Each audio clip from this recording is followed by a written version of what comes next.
Hello everyone, this is Roland Bohol. Welcome to Champ TV. Guys, pag kailangan nyo sa movie, pwede nyo kunin to extra sa movie. Pag halimbawa sige sir, pag may ginawa po ulit kami, pag may gagawin kami. Ma'am Joyce, yung tipong pinakasama sa buhaya, pwede mo akong kunin. Kala ko meron ng kalaban si Kuya Willie kasi gusto ni Kuya Willie rapist. Pagkagano'n, hindi bagay sa akin, angelic face man natin. Ay, naku kuya, sa'yo lang talaga ang trono. Angelic face tayo. Walang kalaban si Kuya Willie sa pagiging rapist, sa kanya lang talaga. Angelic face tayo, pwede doon. Siya daw, Kuya, ba't naman papakain sa buhaya? Kaya yung buhaya, nakalitsyon na. Ay, ganun ba? Sige pa basta pag-arasabihan ko po kayo. Pwede niyo po ako makontak dyan sa Nelson Kamitan. Pwede niyo rin po ako i-add sa Facebook. At pwede niyo rin po ako i-add sa Messenger. Opo, ka-Facebook niyo po si Sir Roland? Oo. Friend ko rin sige, add ko na lang po siya doon. Hanapin ko na lang po.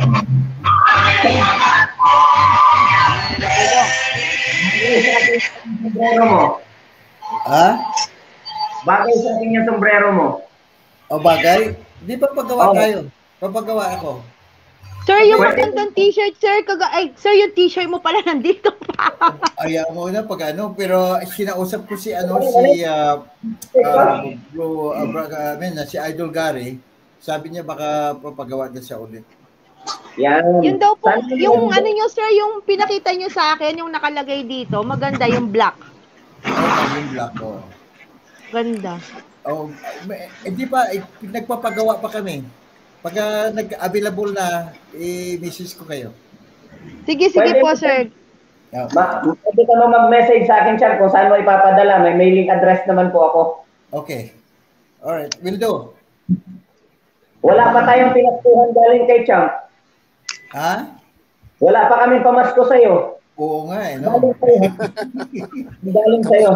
Dahil naano tayo sa pandemic naipit tayo to. Wala mo, hindi man apektado, Champ, yung mo, hindi man apektado yung farm mo dyan. Paano mo nalaman yan?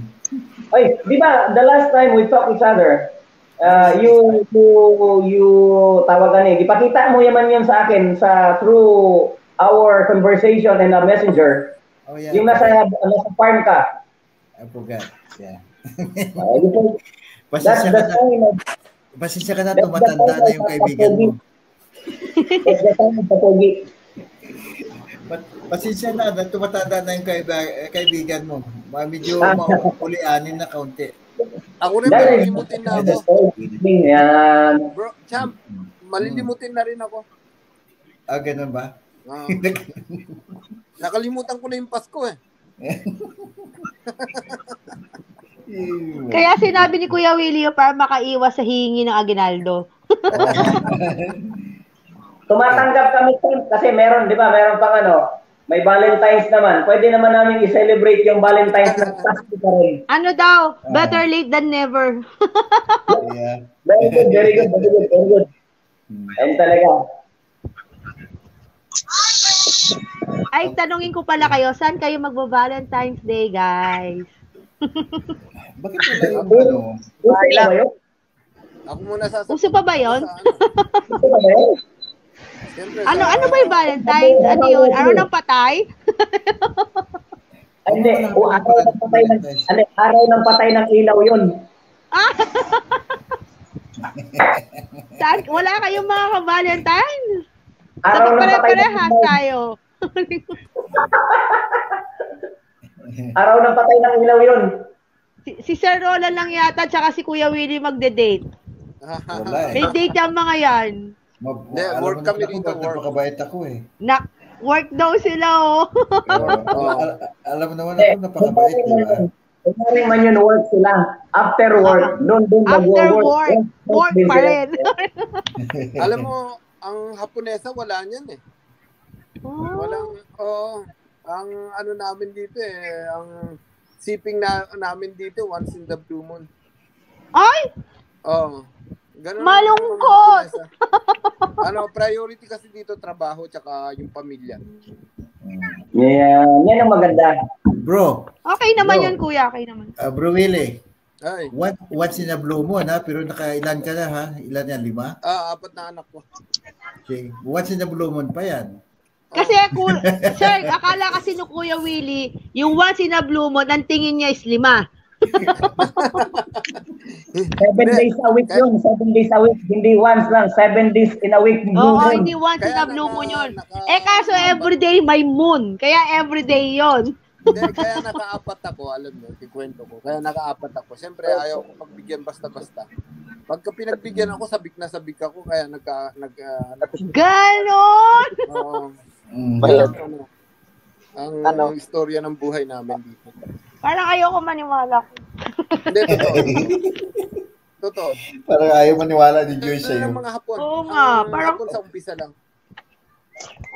Priority nila rito ang Joyce. ang pamilya. Joyce, ito ba yung t-shirt na sinasabi mo sa akin? Yung may black po, sir. Yan, yung sa baba po. Yan. Takas niyo po. Ayan. Maganda. Parehas. Okay. Alright. Ano natin? Sino lang bang bibigyan? Si Ma'am Joyce lang ba?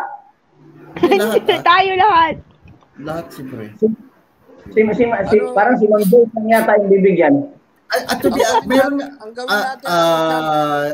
Nelson, Idol Nelson, alam mo sa totoo lang, mayroon na kaming mga t-shirt din sa kay Joyce. Kaya lang... sa akin kulay puti, kuya. Kulay puti lang eh. Wala. Pero ibang design. Kaya lang, ibang design, sir, yung XL niya, tsaka yung double XL, but parang ang lit ng size. O ganun ba? Ate po, baka... Hindi magkakasya sa inyo yung double XL. Ano yun? Legit size? Yung double XL nila, parang medium or large lang, ganun. Yung large kasi ako kasi sa akin eh. Triple XL. Yeah.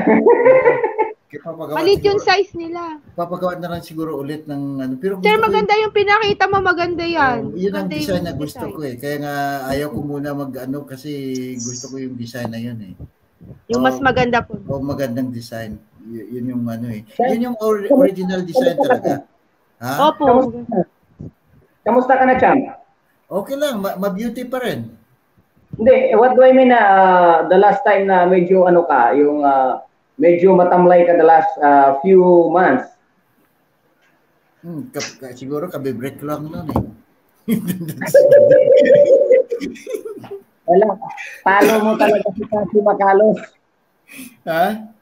Talo mo talaga si Cassie Macalos. Hindi, sa boxing lang yun. Hindi, kahit sa kagandahan lalaki si Cassie Macalos until now, talagang binata pa rin eh. Ay, mga gwapo yung mga yun. Nasaan siya ngayon? Nandito sila ngayon katapos lang ng laban nila ni Taduran from Cebu yata nung inano ni yung MP promotion kay Nunoy Neri. Oh, okay. Pero panalo pa rin yung bata ni Kuya Nunoy si 4. Oh, okay. Kung may pagkakataon nga, Bro Nelson, pagkakataon ka kasi the last time ginigess ko siya dito, ang problema, hindi siya marunong pumasok sa StreamYard. Sa susunod, pagkakasama mo siya, si ni Macalos. So, sa susunod, dito lang naman eh. Pagdaan ko mamaya, nandyan sila sa Elorde ngayon. Nandyan sila kay Marty. Okay. Si Dodi Boy Piñalosa din, ganun din ang problema eh. Dapat may interview ako sa kanila. Meron akong event doon sa Enter Gym ng Piñalosa Boxing Gym sa Libis. Pagka i-message kita para pwede ka mag-live ng ganito para habang hindi pa kami nag-start, pwede ka magkwentuhan the Piñalosa brother. Hindi ko lang sure kung nandito sa Manila si Kuya Jerry. Okay lang. Kahit na sino sa kanila. Si Kuya Atan, si yung isa niyang kapatid. Bali sila tatlo lagi kong nakakasama. Yeah, Jonathan, Dodi Boy, and Jerry. No. Yung isa pa, may isa pa. Yung trainer ni Brandon Bena. No, si Carl na-interview ko na si Carl. Yeah, sige. Tapos sige ko. Gusto ko ma-interview si Dodi Boy o kaya si Jerry. At saka si Jonathan. Opo. Mas maganda po yun. Tapos ang Muse si Joyce. Yun. Pwede, sir. Pwede. Hindi ako ayaw. Tapos yung what the timekeeper si Bro Willie. Ano na lang pala gawin natin na ring card ba 'yun? Yung tagahawak ng round. Round girl? Pwede. Pwedeng round girl yan si Ma'am Joyce. Pwede. Magra-round girl ako. As magti-TikTok ako sa gitna, no, sir? Kumusta ka pa ni Christian Pete Laurente? Kanina last week kausap ko si Libranza ba 'yon? Kilala mo si Libranza? Oo, kilala ko. Oo, basta mayroong siya at ang pinagdadaanan ngayon. So, sabi ko pag ready ka na, sabihin mo lang. So, but yung regarding about Laurente, yung ba yung inilapit mo kay David Ilagan? Oo, si Christian Pete Laurente. May problema daw, sabi ni Bro David sa akin. Sabi ni David, pinakita daw yung video ata doon sa Golden Boy. Yung video ni Laurente. Hindi okay ka lang, hindi ata na-approve, sabi. Kaya hindi natuloy. Nung nakarang linggo may laban siya sa Cebu February 9 yata yun. Siguro konting konting yung laban din nila na si ang main event doon, si Golden Boy na anak ni Titing Laurente. Yun. Nanalo nga pala? Marami tayong promising diyan sa Pilipinas. Nanalo nga pala si Pete. Panalo silang lahat. Yung card nila ni Kuya Titing, panalo lahat. Bata ko yun si Pete Laurente.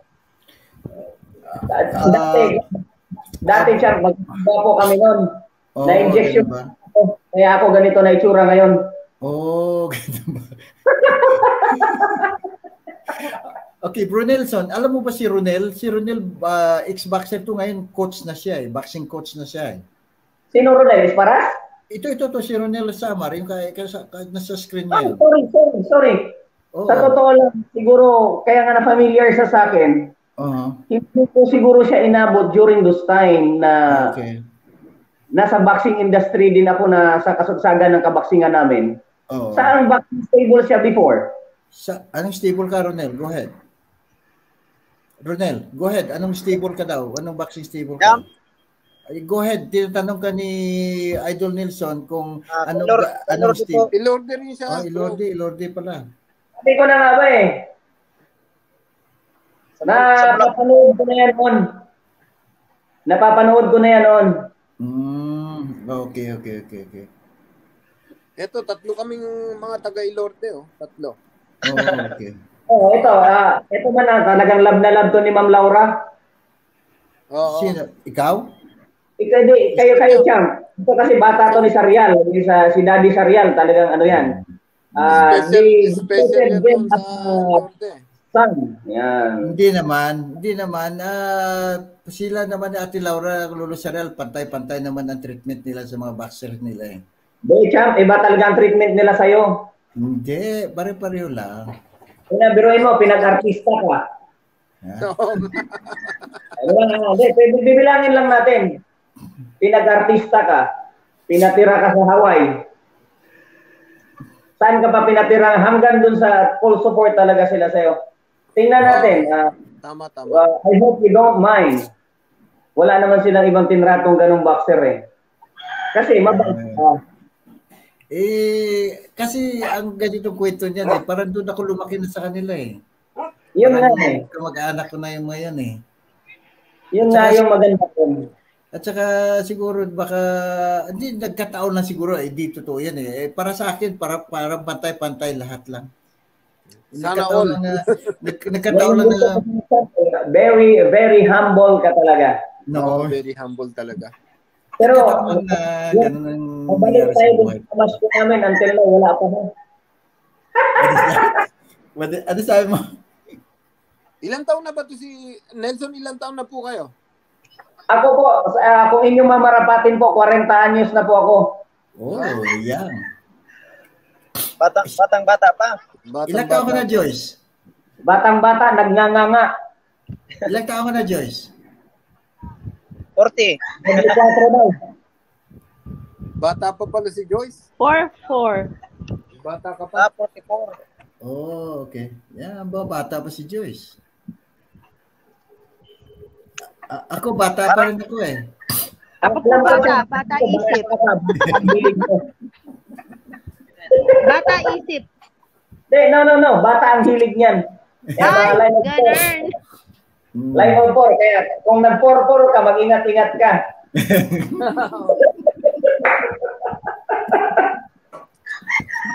Oh my God talaga. So, hindi kasi Nelson, no, nung panahon ko pa na sa Ilordi ata, wala ka pa doon, ano? Hindi ka pa, saka noon? Champion ka during those time. Ano pa ako noon, baka naghihigop-higop pa ako ng sipon ko noon, uhugin pa ako noon. Oo. So, talagang ano ka na noon, putok na ang pangalan mo during this time.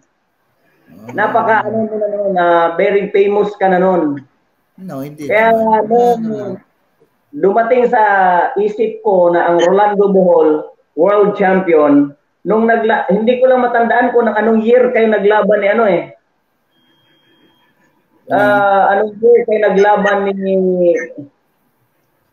Anong year kayo naglaban ni Macalos dun sa Araneta Coliseum. Hindi ko lang matandaan. Hindi, ang una ko nakalaban si Dudiboy muna bago Macalos. Sa Araneta. Tapos si Macalos, sumunod nun si Macalos Tasi. Opo, hindi ko lang matandaan kung year yun. Nakalimutan ko na rin eh.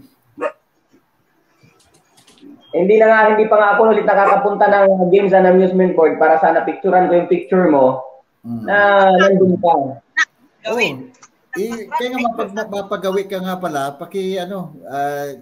ano mo yung pictures. Isi-send ko sa'yo. Ando doon pa ba? Oo. Hindi na yun mawawala. Kumbaga sa mapa na ng Pilipinas yun. Akala ko kasi wala na ako dyan. Akala ko tinanggal na nila yun. No. Kahit nga yung mga tegi na nandoon pa eh. Okay. At saka, yun nga, kasi nagpapasalamat ko sa lahat na nagsuporta. Ngayon, susuportahan naman natin ang mga new generation.